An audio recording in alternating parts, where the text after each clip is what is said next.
Hello friends, welcome back to our channel. बच्चों, हम लोगों ने ऑलरेडी पढ़ चुके हैं कि एंशिएंट एजुकेशन सिस्टम क्या होता है। हमने होम पढ़ा था, गुरुकुल पढ़ा था और पाठशाला हम कवर कर चुके हैं। आज का जो हमारा टॉपिक है वो है हमारा एंशिएंट यूनिवर्सिटीज़। तो आज हम डिटेल में पढ़ेंगे एंशिएंट यूनिवर्सिटीज़ को। अगर हम एजुकेशन सिस्टम की बात करें, एंशिएंट एजुकेशन सिस्टम की, तो हमने गुरुकुल में क्या देखा था कि वो गुरु और शिष्य की परंपरा जो होती है वहाँ पर फॉलो की जाती थी। ठीक है। जब पाठशाला की बारी है तो हमने देखा कि कम्युनिटी बेस्ड एजुकेशन की बात कर रहे थे।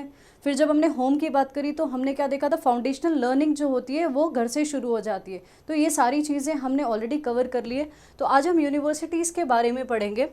तो एंशिएंट यूनिवर्सिटीज़ देखते हैं। Universities and ancient education centres. In ancient India, universities and educational centers played a pivotal role in fostering intellectual, cultural and scientific advancements. तो अगर यूनिवर्सिटीज़ की अगर हम बात करते हैं तो एंशिएंट यूनिवर्सिटीज़ और जो एजुकेशनल सेंटर्स हुआ करते थे वो क्या प्रोवाइड करते थे, intellectual, cultural and scientific advancement. तो हर चीज़ में आप देखोगे कि आगे की ओर बढ़ते चले जा रहे हैं हम।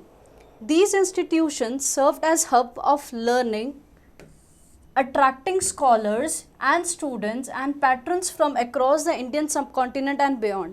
जब हम आगे हम डिफरेंट यूनिवर्सिटीज़ के बारे में पढ़ेंगे तो हम देखेंगे कि ऑल ओवर वर्ल्ड से लोग यहाँ पर पढ़ने आते थे, स्कॉलर्स आते थे सिर्फ नॉलेज लेने के लिए हमारे इंडिया पे। तो हमारे सिलेबस के अंदर जो यूनिवर्सिटीज़ दी हुई है बच्चों, हमारी यूनिवर्सिटी सिर्फ 4 ही दी हुई है, जिसमें पहली यूनिवर्सिटी जो हम पढ़ेंगे वो है नालंदा यूनिवर्सिटी। उससे पहले थोड़ा इंट्रोडक्शन पढ़ लेते हैं। इंट्रोडक्शन में क्या लिखा हुआ है, introduction to ancient educational centres. Ancient India boasted several renowned centres of learning that functioned as universities, monastic universities and educational complexes. अगर हम इंट्रोडक्शन की बात करते हैं तो हमने देखा कि एंशिएंट इंडिया ने में क्या होता था, सेंटर्स ऑफ लर्निंग होती थी, किस तरह की यूनिवर्सिटीज़ होती थी। मोनास्टिक यूनिवर्सिटी जैसे कि बुद्धिस्ट से रिलेटेड हो गया, educational complexes. These institutions were characterized by comprehensive curriculum। जो इनका जो करिकुलम होता था वो बहुत ही कॉम्प्रिहेंसिव होता था। जो एनवायरनमेंट उनको मिलता था पढ़ने के लिए वो बहुत स्कॉलरली होता था।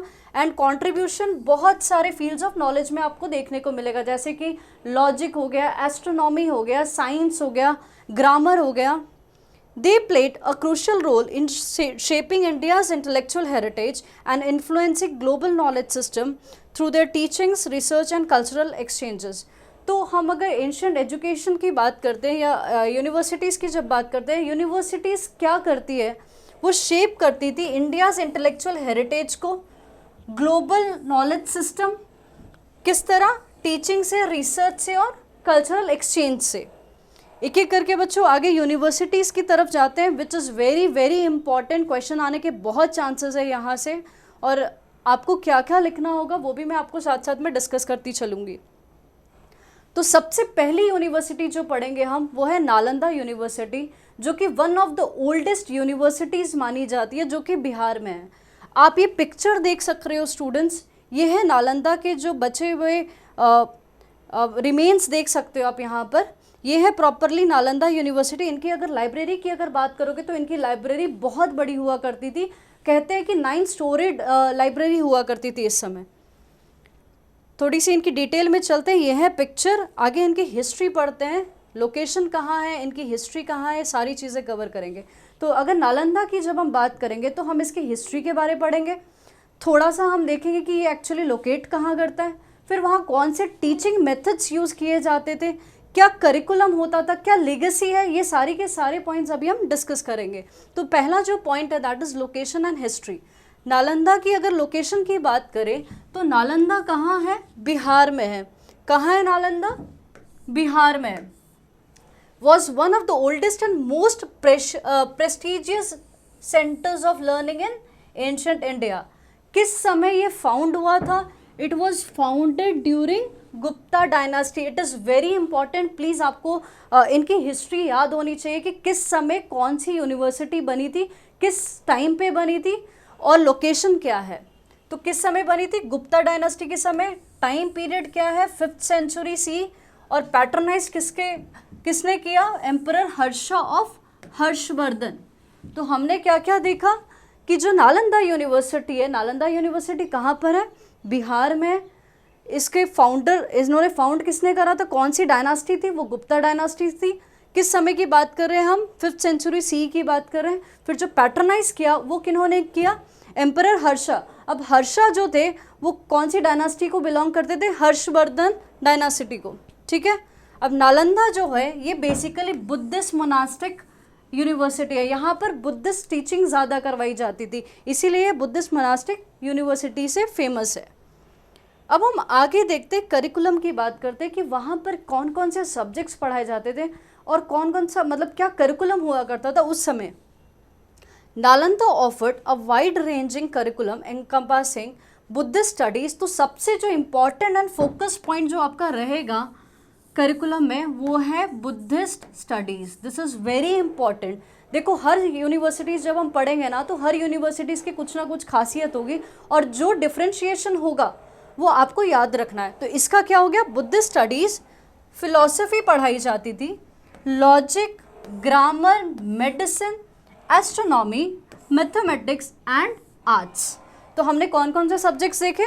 Buddhist studies, philosophy, logic, grammar, medicine, astronomy, mathematics and arts. ये जितने के जितने आप सब्जेक्ट्स देख रहे हो ना, और आने वाली यूनिवर्सिटीज़ जब हम पढ़ेंगे तो हम देखेंगे कि बहुत सिमिलर सब्जेक्ट्स आपको वहाँ पर भी देखने को मिलेंगे, बस थोड़ा थोड़ा जो डिफरेंसेस है वो आपको एक्स्ट्रा याद रखना पड़ेगा। It attracted scholars and students from across Asia, fostering a multicultural and intellectually vibrant atmosphere. तो जब हम बात करते हैं नालंदा यूनिवर्सिटी की, तो पूरे एशिया भर से लोग, क्या पूरे दुनिया भर से लोग यहाँ पर पढ़ने के लिए आते थे। और जो इनका एनवायरनमेंट होता था, जो अंदर का एनवायरनमेंट होता था, वो बहुत ही स्कॉलरली होता था, बहुत ही इंटेलेक्चुअल होता था। ठीक है, आगे बढ़े। नेक्स्ट क्या है? Teachings and methods. Teaching methods क्या होते थे उस समय? Education at Nalanda was based on rigorous system of learning and scholarship. Students engaged in debates and discussions and dialogues with the teachers and fellow students to deepen their understanding of complex philosophical and religious concepts. तो teaching method की जब हम बात करते हैं तो वहाँ पर टीचिंग मेथड्स क्या फॉलो होते थे? डिबेट्स होता था, लोग डिस्कशंस करते थे और डायलॉग्स किए जाते थे, बातचीत की जाती थी। किससे? आचार्य से। आचार्यस किसे कहते हैं? टीचर्स जो वहाँ पर होते थे उनको, या जो साथ में पढ़ने वाले स्टूडेंट्स होते थे उनके साथ वो क्रिटिकल थिंकिंग डेवलप हो जाती थी। और जो भी कॉन्सेप्ट्स होते थे रिलेटेड टू वेदास हो गए या फिर फिलोसॉफिकल कॉन्सेप्ट, जो भी कॉम्प्लेक्स कॉन्सेप्ट्स होते थे वो बहुत डीपन में अंडरस्टैंड कर सकते थे जब ये डिस्कशन, डिबेट्स और डायलॉग्स होते थे। आई होप आपको चीज़ें समझ में आ रही होगी, क्या क्या इंपॉर्टेंट है, हमें क्या क्या पढ़ना है, क्या फोकस करना है। आई होप मैं साथ साथ में आपको बताते भी जा रही हूँ। नेक्स्ट हम पढ़ते हैं इसकी लाइब्रेरी। ये इसकी बहुत बड़ी खासियत है लाइब्रेरी की। इसकी लाइब्रेरी, मैंने आपको स्टार्टिंग में ही बोला ना कि इसकी लाइब्रेरी बहुत बड़ी हुआ करती थी।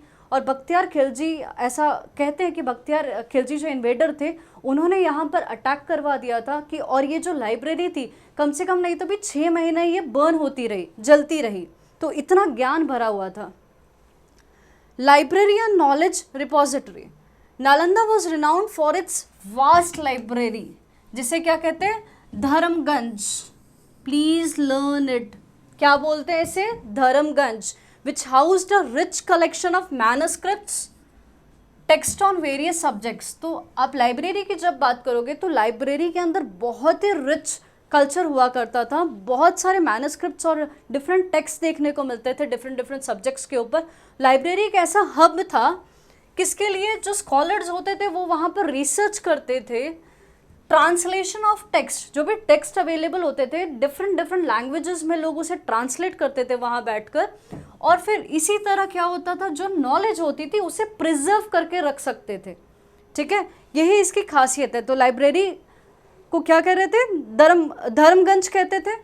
फिर वहाँ पर क्या मिलता था? मैन्युस्क्रिप्ट्स, बहुत सारे टेक्स्ट मिलते थे। और किस चीज़ का हब था? स्कॉलरली रिसर्च होती थी वहाँ पर, ट्रांसलेशन ऑफ टेक्स्ट होते थे and preservation of the knowledge. Next last point हम देखते हैं, influence and legacy.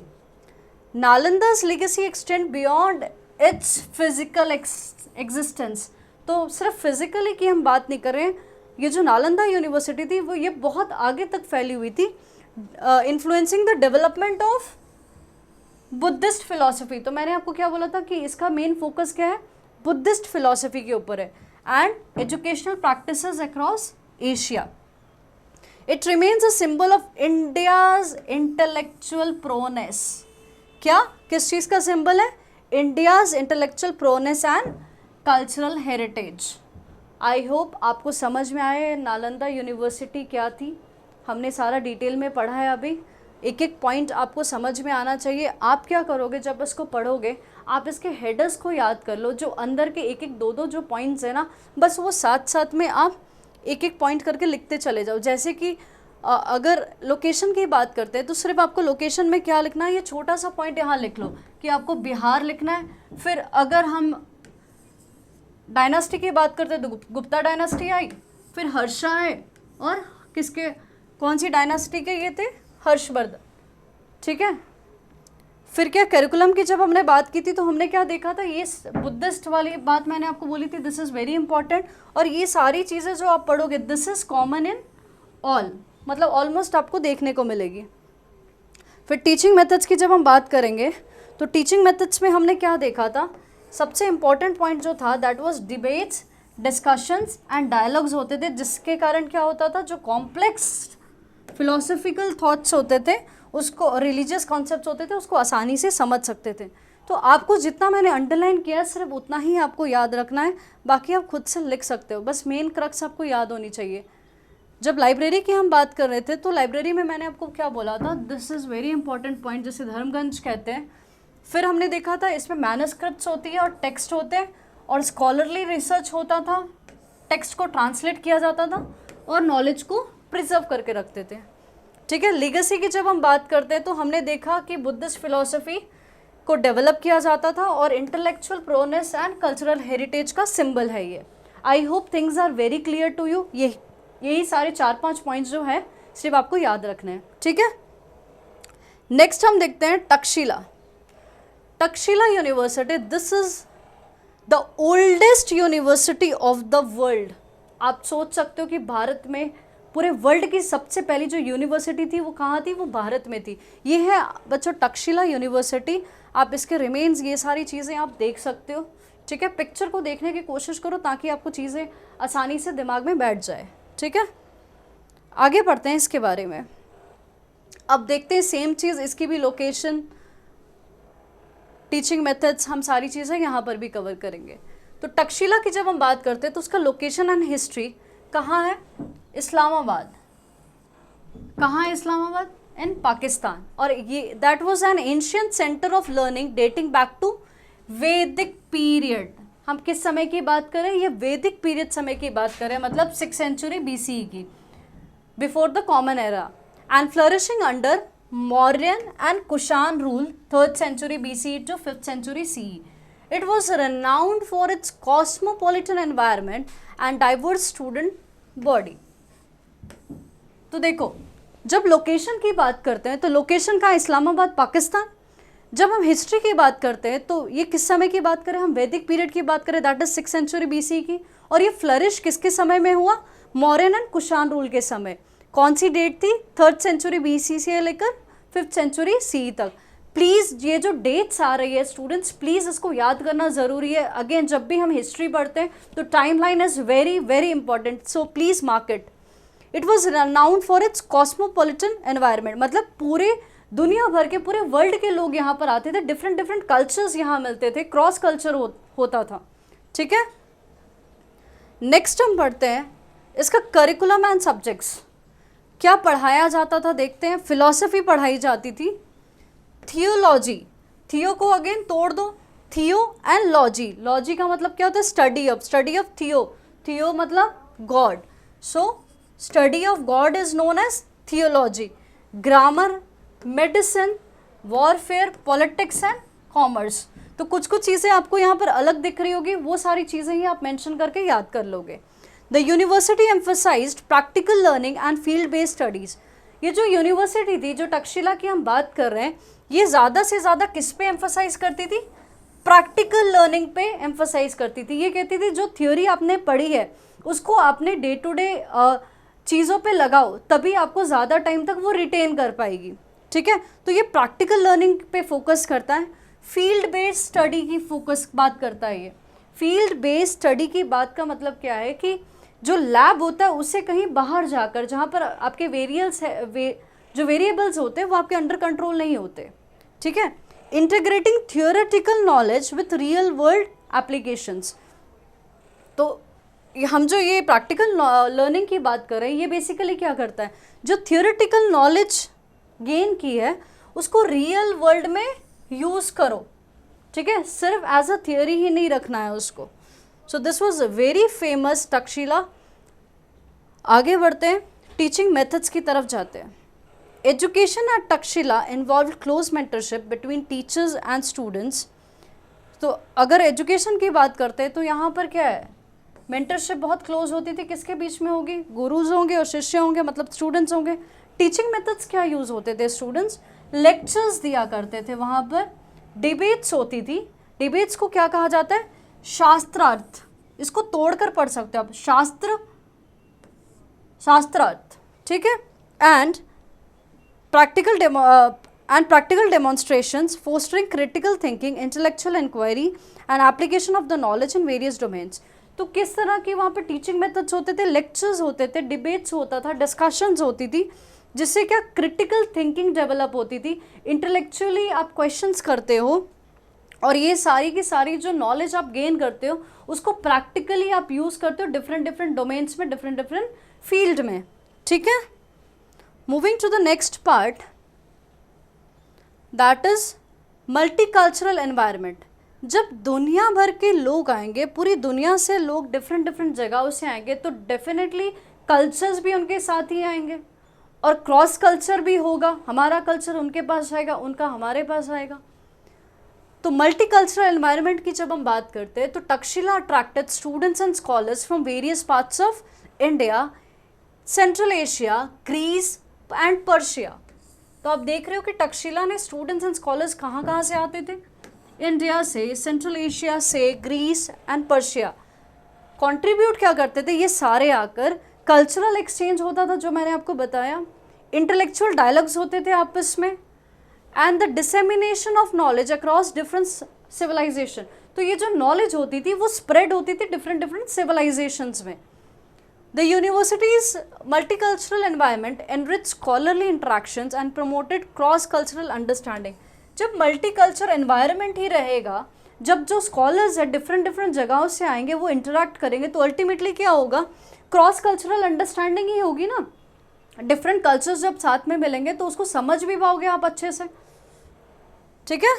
Moving to the next part, legacy and influence. इनकी लीगेसी और इन्होंने क्या इन्फ्लुएंस करा उसकी बात कर लेते हैं। Takshashila legacy lies in its role as a centre of cross cultural interaction. तो सबसे इंपॉर्टेंट चीज़ जो हमने पढ़ी कि दुनिया से, अगर पूरे दुनिया से लोग आते हैं तो क्रॉस कल्चर इंटरेक्शंस तो होंगे, जहाँ पर क्या ideas from diverse traditions converge.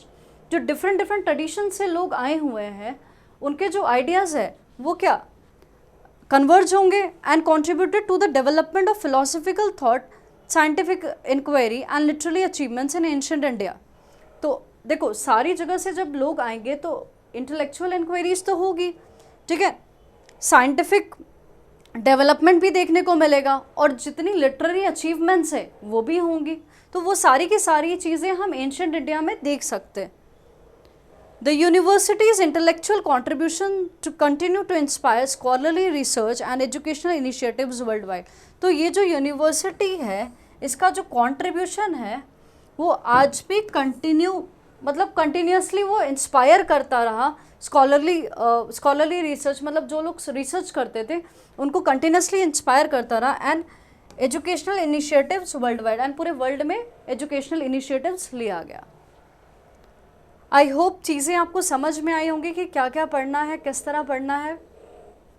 The third very university which we need to study is Vikramshila university. Again Vikramshila university की बात करोगे, नालंदा हमने पढ़ा, that was in Bihar. Vikramshila की जब हम बात करेंगे ये भी बिहार में। तो ये दोनों देखोगे ना आपस में बहुत क्लोज रहते थे, भिड़ते रहते थे ऐसा। ये देखो इसके टक्कर देने वाला एक्चुअली विक्रमशिला और नालंदा एक दूसरे को टक्कर देते थे। तो ये आप जो पिक्चर देख पा रहे हो दैट इज़ विक्रमशिला की यूनिवर्सिटी है ये, ठीक है, उसके रिमेन्स हम देख रहे हैं। अब हम इसकी लोकेशन को देखते हैं एंड हिस्ट्री पढ़ते हैं थोड़ी। विक्रमशिला की जब हम बात करते हैं, ये कहाँ पर लोकेटेड है? भागलपुर। अब ये भागलपुर कहाँ है मैम? ये कहाँ है? बिहार में है। Was establish by king Dharmapal. किसने एस्टैब्लिश किया था? किंग धर्मपाल। कौन सी डायनास्टी के थे? पाला डायनास्टी के। अब देखो यहाँ पर भी पाला लिखा है ना, देखो यहाँ पर भी पाला लिखा है, तो आप नाम से भी देख सकते हो, जो एंड है उसी की डायनास्टी लिख दो। कौन से समय में? Late 8th century CE। तो हमने क्या देखा अभी कि लोकेशन कहाँ है? भागलपुर, बिहार। किसके समय में? किंग धर्मपाल। कौन सी डायनास्टी के थे? पाला डायनास्टी। टाइम ड्यूरेशन क्या था? 8th century CE। It emerged as a major centre of Buddhist learning. ये भी कौन सा सेंटर था? बुद्धिस्ट लर्निंग का सेंटर था। Rivalling Nalanda in its scholarly achievement and intellectual contribution. तो मैंने क्या बोला? ये नालंदा के साथ था, ठीक है। अब इसके करिकुलम की जब हम बात करते हैं तो देखते करिकुलम एंड सब्जेक्ट्स वहाँ पर क्या पढ़ाए जाते थे। Vikramshila offered a curriculum focused on Buddhist philosophy. Again, अगर ये बुद्धिस्ट यूनिवर्सिटी होगी तो डेफिनेटली पढ़ाई किसकी होगी? बुद्धिस्ट फिलॉसफी की होगी। लॉजिक्स हमने पढ़े। इसका जो मोस्ट इम्पॉर्टेंट पार्ट है दैट इज तांत्रिक। तांत्रिक स्टडीज यहाँ पर कराई जाती थी, तो प्लीज ये जरूर याद रखें, इसका ये एक्स्ट्रा पॉइंट है, ठीक है। तो बुद्धिस्ट फिलॉसफी, लॉजिक, तांत्रिक study, grammar, medicine and astrology आपको लगभग सब में देखने को मिलेंगे। The universities attracted scholars and students from across Asia, fostering a dynamic intellectual environment characterized by philosophical discourse and scholarly debates। तो अगर हम देखेंगे तो यहाँ पर भी पूरे एशिया से लोग आते थे, तो क्या इंटेलेक्चुअल एनवायरनमेंट ही होगा। जितने स्कॉलर्स आएंगे उतना ही क्या रिच होगा कल्चर इंटेलेक्चुअली, और फिलोसफिकल डिस्कोर्स एंड डिबेट्स, मतलब डिस्कशंस एंड डिबेट्स होंगे, तो क्या होगा? इंटेलेक्चुअली ऑलरेडी बढ़ता चला जाएगा ये, ठीक है। नेक्स्ट, तो करिकुलम समझ में आया कि सब्जेक्ट सारे वही आपको देखने को मिलेंगे, और सबकी एंड लाइन आपकी ऑलमोस्ट सब में देखने को मिलेगी कि डिस्कशंस हो रहा है, डिबेट्स हो रहा है, जिससे आपके इंटेलेक्चुअल बढ़ेगा, ठीक है, एक अच्छा एनवायरनमेंट क्रिएट होगा। Next point will study is pedagogical method. वहाँ पे पढ़ाने का जो तरीका था पेडागोजिकल, वो क्या था? Education at Vikramshila emphasised rigorous scholarship, textual analysis and dialectical reasoning. तो वहाँ पर किस चीज़ को एम्फसाइज किया जाता था? स्कॉलरशिप बहुत ही रिगरस होती थी, टेक्सचुअल एनालिसिस, जो टेक्स्ट होते थे उसको एनालाइज करना, और जो डायलेक्चुअल रीजनिंग मतलब रीजनिंग करना।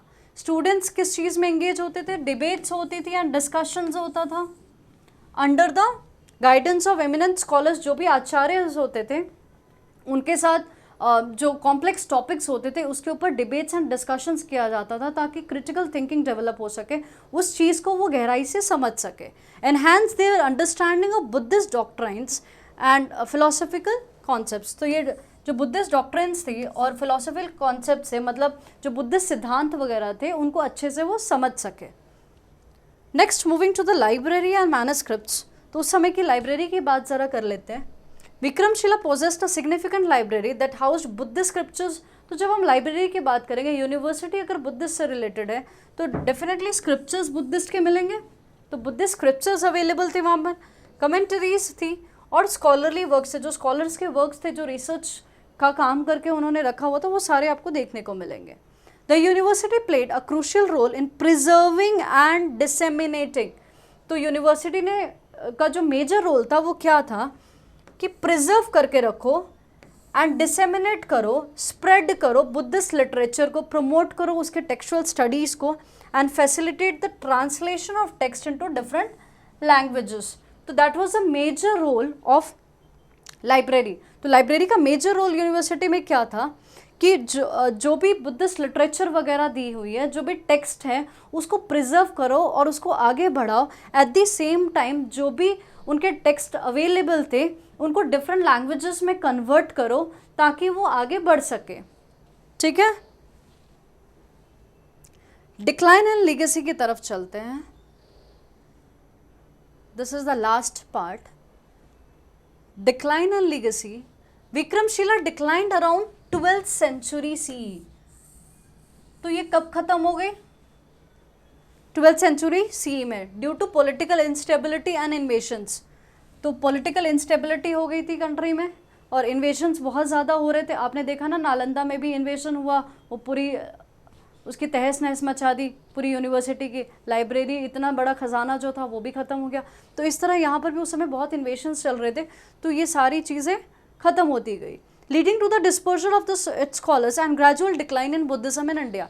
तो क्या हुआ, जो स्कॉलर्स थे वो सारे डिस्पोज हो गए। इस तरह क्या हुआ, बुद्धिज्म का डिक्लाइन होना शुरू हो गया, धीरे धीरे बुद्धिज्म ख़त्म ही हो गया।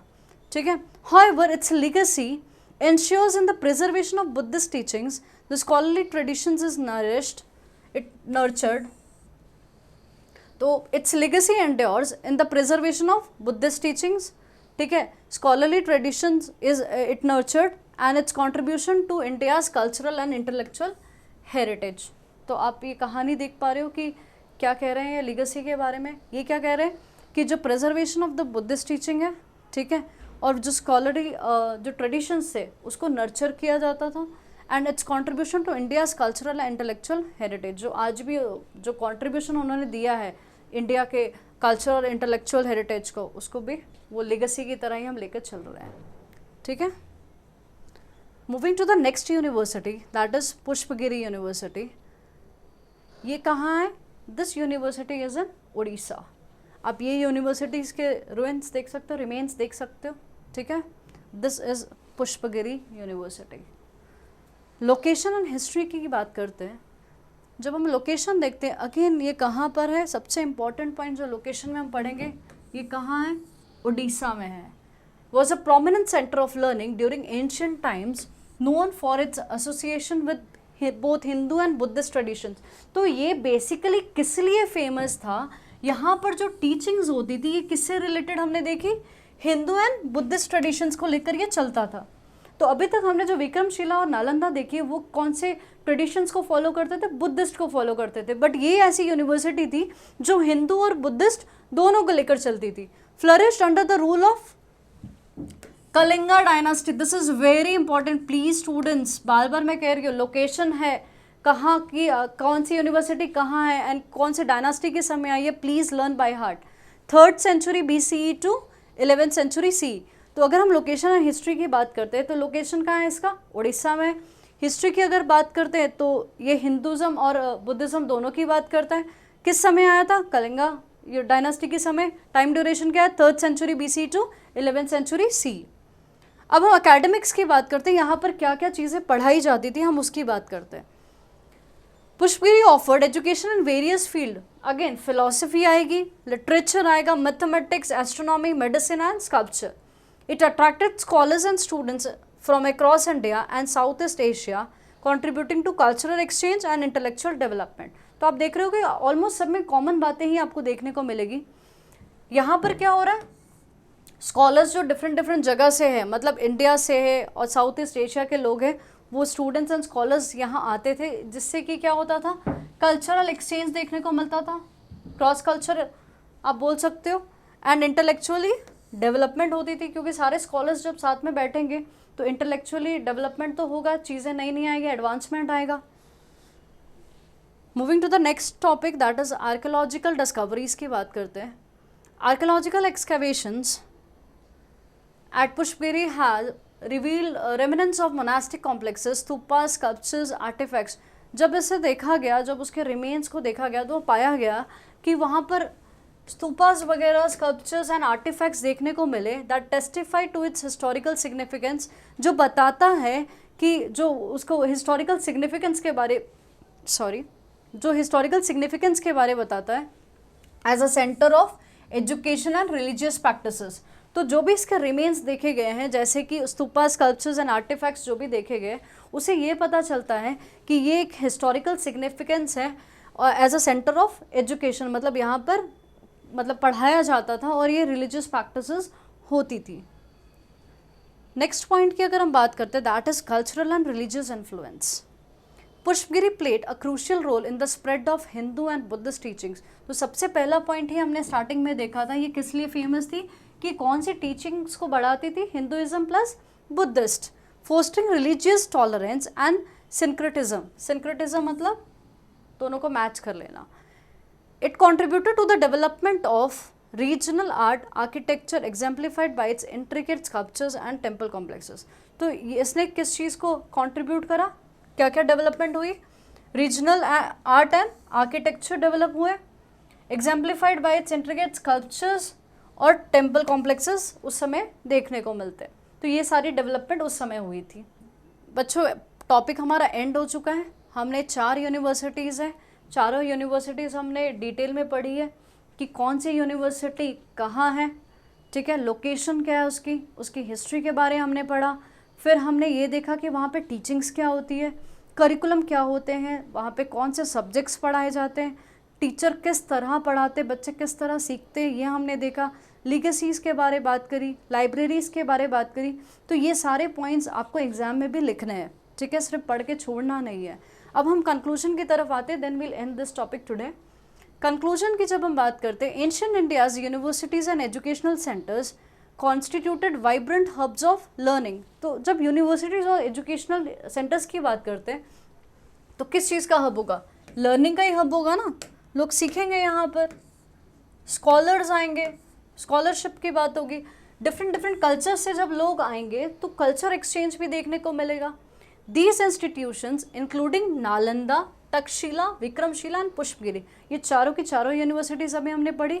ये क्या करती थी, डिफरेंट स्कॉलर्स एंड स्टूडेंट्स को अट्रैक्ट करती थी जो कि डाइवर्स बैकग्राउंड से थे।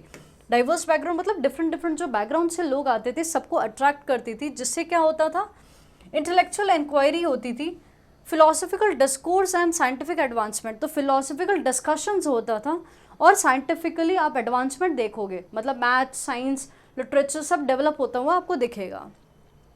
Universities and ancient educational centers contributed to the preservation and dissemination of knowledge. तो यूनिवर्सिटीज़ और एंशियंट अगर एजुकेशनल सेंटर्स की बात करें तो ये क्या करता है, जो एजुकेशन है उसे क्या प्रिजर्व करके रखेगा और डिसेमिनेट करेगा। तो जो भी नॉलेज होगी उसको क्या करेगा, प्रिजर्व करेगा और स्प्रेड करेगा अक्रॉस जनरेशंस एंड कॉन्टिनेंट्स। तभी तो आज हमें भी पता चला ना, इसी के थ्रू तो हमें भी पता चल रहा है कि आज उस समय क्या, कौन से पढ़ाई होती थी, किस समय का एजुकेशन सिस्टम था, इसीलिए हम भी पढ़ पा रहे हैं। Living a lasting legacy in India's intellectual heritage and global influence. The educational philosophies, pedagogical methods, जो पढ़ाने का तरीका होता है, and cultural exchanges facilitated at these universities continue to inspire scholarly pursuits. तो ये सारी चीज़ें जो हम देख रहे हैं, एजुकेशनल फिलोसफीज होती थी, जो वहाँ पे पढ़ाने का तरीका होता था, टीचिंग मेथड्स होते थे, कल्चरल एक्सचेंजेस जो देख रहे थे, ये सारी चीज़ें क्या फैसिलिटेट करती है, ये facilitate at this university continue to inspire scholarly pursuits, educational reforms लेकर आते थे and cultural dialogues in contemporary times. तो आज के समय भी हम देख रहे हैं कि क्या होता है, स्कॉलरली परस्यूट्स होते हैं, एजुकेशन में भी रिफॉर्म्स आ रहे हैं और कल्चरल डायलॉग्स भी हो रहे हैं, ठीक है। तो स्टूडेंट्स, आज का लेक्चर हमारा इतना ही था। मिलेंगे आपको नए लेक्चर में एक नए टॉपिक के साथ। Thank you so much.